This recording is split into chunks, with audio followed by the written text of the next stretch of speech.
तोहरा के जियो दुनिया में भेजौले बड़े हो।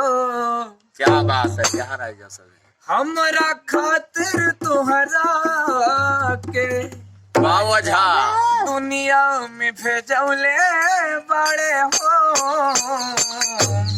ए ए ए भगवान भगवान बड़ी फुर्सत से बनवाले बड़े भगवान बड़ी फुर्सत से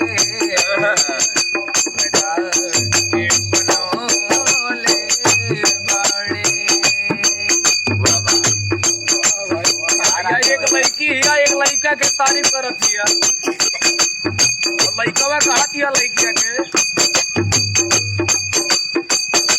पटवा तोहार कैसे भोर के किरनिया तोहरा में जान लगे। क्या बात है दुनिया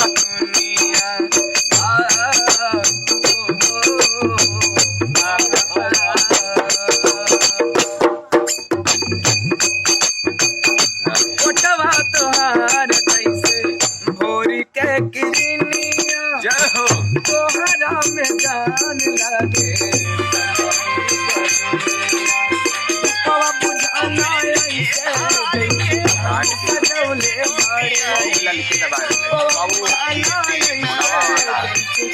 सजौले बड़े